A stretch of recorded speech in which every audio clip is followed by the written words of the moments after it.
and welcome to our deep dive all about the fascinating world of cryptography. It's the art of keeping secrets safe. And we're going to take a journey through time, exploring how humans have protected their sensitive information from ancient methods like way back to the complex algorithms that, secure our digital lives today. Yeah, and you might be surprised to learn just how far back this history goes. We'll be exploring excerpts from A History of Cryptography, from the Spartans to the FBI by Panos Loridas. Oof. And trust me, it's full of surprises. Okay. We're not just talking about dusty old codes. This stuff is more relevant than ever. Absolutely. So by the end of this deep dive, you'll have a better grasp on how cryptography works. Yeah. Its incredible evolution and the challenges it faces in our modern world, especially with the rise of things like quantum computing. Yeah. So, It all starts with understanding the core concept. okay. How do you make information unreadable to anyone except the intended recipient? Okay, so let's unpack this. Let's start by rewinding the clock way back to ancient Greece. Yeah. I'm talking Spartans and their secret weapon, the cytale. Ah, the cytale. Yeah. It's a great example of early cryptography. Picture this. You No. have a strip of leather and a rod, and you wrap the leather around the rod and write your message across it. When you unwrap the leather, the letters are jumbled, making the message look like gibberish. Oh, wow. Only someone with an identical rod can rewrap the leather and decipher the message. Clever. Even back then, they understood the importance of keeping information under wraps. Speaking of wrapping things up, let's jump ahead to the Romans and the famous Caesar cipher. Ah, the Caesar cipher. Yeah. Classic example of a substitution cipher. It's all about shifting the alphabet. Okay. Let's say you shift each letter 3 positions forward. Mm-hmm. The message hello would become kur. It's simple to grasp, which made it appealing back in the day. It's easy to see how that could fool someone at first glance. But I imagine code breakers eventually figured out ways to crack this right. You're exactly right. The Caesar cipher's simplicity is also its weakness. Around the 9th century, a scholar named Al-Kindi developed frequency analysis. He realized that every language has patterns in how often certain letters appear. By analyzing the frequency of letters in a coded message, you could deduce the shift and break the cipher. So code breakers figured out how to exploit the inherent patterns of language. That's fascinating. This discovery must have been a game changer for cryptographers. What did they do to make their code stronger? Well, they needed to make their ciphers more complex to withstand frequency analysis. This led to the development of polyalphabetic ciphers, like the Vigenère cipher. Instead of using a single shift for the entire message, like in the Caesar cipher, the Vigenère cipher used multiple shifts, making it much harder to crack. In fact, for centuries, this cipher was considered unbreakable.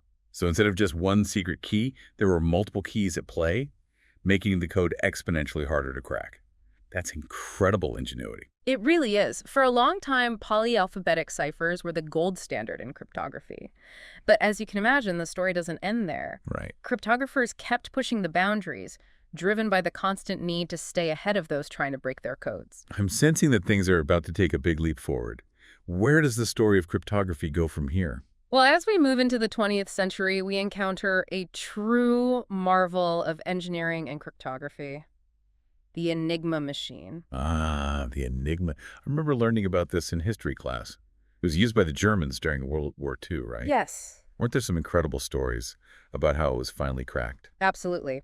The Enigma machine represented a significant leap forward in cryptography. It used a series of rotating rotors and electrical circuits to scramble messages in a highly complex way. Breaking the Enigma code was a pivotal moment in the war, and it required a combination of brilliant minds, including mathematicians like Alan Turing and early computing machines. It's mind-boggling to think of the brainpower and resources poured into both creating and breaking these wartime codes. So where did cryptography go from there? Was it all about increasingly complex machines? While complex machines played a role, the real revolution came with the advent of modern computers and a shift toward mathematical algorithms. Today, we rely on algorithms like the Advanced Encryption Standard, or AES, to secure our digital world. Okay, I've definitely heard of AES. It seems like it's the gold standard for encryption these days. What makes it so secure? AES is incredibly robust because it combines multiple techniques to scramble the data. Imagine it like this. You take your message and put it through a blender, chopping it up and mixing it together. Then you repeat this process multiple times each time using a different blending technique based on a secret key. The result is a jumbled mess that's virtually impossible to decipher without that key. Okay, that makes sense. It's all about creating this incredibly complex and scrambled puzzle that only someone with the right key can solve. But that brings up a question I've always wondered about. If both the sender and the receiver need the same key to encrypt and decrypt the message, how do they share that key securely in the first place? It seems like a logistical nightmare, especially when you're talking about online communication. That's a brilliant question, and it highlights a fundamental challenge in cryptography: the key exchange problem. Okay. If you send the key over an insecure channel, someone could intercept it, rendering your encryption useless. This is where one of the most ingenious breakthroughs in cryptography comes in: the Diffie-Hellman key exchange. Okay, I've heard of Diffie-Hellman, but to be honest, the concept has always seemed a bit mysterious to me. Can you explain it in a way that even I can understand? Certainly. Imagine Alice and Bob want to create a shared secret color, but they can only communicate over a public channel where everyone can see their messages. They start by agreeing on a public color, let's say yellow. Alice mixes her secret color with yellow and sends this mixture to Bob. Bob does the same, mixing his secret color with yellow and sending it to Alice. Now here's the clever part. They each take the mixture they received and mix in their own secret color again. Okay. The result: they both end up with the exact same final color, even though they never shared their original secret colors directly. Wow, that's a fantastic analogy. I actually get it now. It's like cryptography magic. Yeah. But how does this color mixing trick translate to the digital world of ones and zeros? Instead of colors, they use large numbers. The math behind it ensures that even if someone intercepts the mixtures being exchanged, they can't figure out the original secret numbers, which become the shared encryption key. This breakthrough was a game changer, paving the way for secure communication online. It's happening right now as we speak to protect your data as you browse the web. That's incredible. So Diffie-Hellman solved the key sharing problem for what we call symmetric encryption, where both sides use the same key. But I know there's another type of encryption out there, public key cryptography. Something to do with having two keys instead of one. You're right on the money. Public key cryptography, and specifically the RSA crypto system, revolutionize how we think about secure communication. Okay. It's like having a mailbox with two locks: a public lock and a private lock. Anyone can drop a letter in through the public slot, but only the person with the private key can open the mailbox and read the letter. So with public key cryptography, I could give you my public key, which you could use to encrypt a message that only I could decrypt with my private key. That's brilliant. It solves the problem of needing to share a secret key beforehand. But what makes this system so secure? What prevents someone from just making a copy of my private key from the public key? That's where the beauty of the math behind RSA comes in. It leverages a concept called prime factorization. Multiplying two large prime numbers is easy, but figuring out those original prime numbers from the product is incredibly difficult. Even the most powerful computers would take an impractically long time to crack it. So it's like a one-way street. It's easy to go in one direction, but going back is virtually impossible. That's a clever way to ensure security. It seems like cryptography is all about finding these mathematical loopholes that are easy to exploit in one direction, but incredibly difficult to reverse. Precisely. And the constant challenge is to stay ahead of the curve, because with enough time and computing power, even seemingly unbreakable codes can become vulnerable. This makes me think of something I've heard a lot about lately: quantum computing. Isn't that supposed to be a game changer, potentially cracking many of our current encryption methods? That's a concern that cryptographers are taking very seriously. Quantum computers have the potential to revolutionize computing, but they also pose a significant threat to current cryptographic systems, especially those relying on prime factorization like RSA. So is all our data doomed in the age of quantum computing?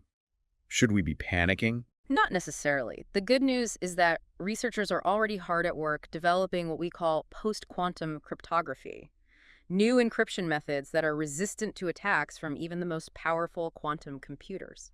That's a relief to hear. So even with this quantum leap in computing power, the battle between code makers and code breakers continues. It's like a never-ending arms race, but for security. You could say that, but it's an exciting time to be in cryptography. It's a field that's constantly evolving, driven by the need to adapt to new challenges and technological advancements. And this evolution brings with it fascinating questions about privacy, security, and the future of our digital world. Wow, it's amazing to think how far we've come from like those simple substitution ciphers to this complex world of quantum-resistant algorithms. Cryptography has always been kind of this hidden force shaping the world, but it feels like it's becoming more and more crucial to our daily lives.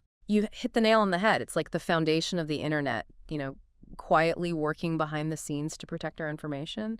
Without cryptography, online banking, e-commerce, even social media would be incredibly vulnerable to attack. It's almost like the nervous system of the digital world, ensuring everything flows securely and that we can trust the information we're receiving. Yeah. Speaking of trust earlier, we touched upon digital signatures. Can you explain how those fit into this bigger picture? Digital signatures are a fantastic application of public key cryptography. They provide a way to verify the authenticity and integrity of digital documents. Okay. Think of it like a tamper-proof seal. Okay. When you sign a document digitally, you're essentially creating a unique fingerprint that's linked to your identity. Anyone who receives the document can use your public key to verify that it was indeed signed by you and that it hasn't been altered in any way. So it's like a digital notary, ensuring that the document is legitimate and trustworthy. That's essential in a world where so much of our communication and transactions happen online. It's incredible how cryptography can provide that level of assurance. It really is. And the applications go far beyond just signing documents. Digital signatures are crucial for things like software updates, ensuring that the software you're downloading is from a trusted source and hasn't been tampered with. They're also fundamental to the security of cryptocurrencies, guaranteeing the validity of transactions on the blockchain. It's clear that cryptography isn't just some niche technology for spies and secret agents. It's woven into the fabric of our digital lives, protecting everything from our financial transactions to our personal conversations. Precisely. And as our world becomes increasingly digital, the role of cryptography will only become more prominent. We're seeing a growing awareness of privacy concerns and a demand for greater control over our personal data. Cryptography is at the heart of solutions like secure messaging apps and privacy-enhancing technologies that aim to empower individuals in the digital age. This deep dive has been incredibly eye-opening. It's made me realize just how pervasive and essential cryptography is in our lives. But it's also raised some questions for me, particularly about the potential downsides of such powerful technology. Oh, I'm curious, what are you thinking about? Well, we've talked about the benefits of strong encryption and how it protects our privacy and security, but what about the potential for misuse? Couldn't criminals and those with malicious intent exploit the same technology to hide their activities? Yeah. How do we balance the need for security with the potential risks? That's an incredibly important point, and it's a question that societies are grappling with worldwide. Just like any powerful tool, cryptography can be used for good or for ill. Striking the right balance is a complex issue that involves not just technical considerations, but also ethical, legal, and social implications. It's a reminder that technology is never neutral. It's shaped by the values and choices we make as a society. And as cryptography continues to evolve, we need to engage in open and informed discussions about its potential impact on our lives, both positive and negative. Absolutely. It's not just about the codes and algorithms themselves, it's about how we use them and the values we embed in their development and deployment. Ultimately, the future of cryptography is intertwined with the future we want to create for ourselves.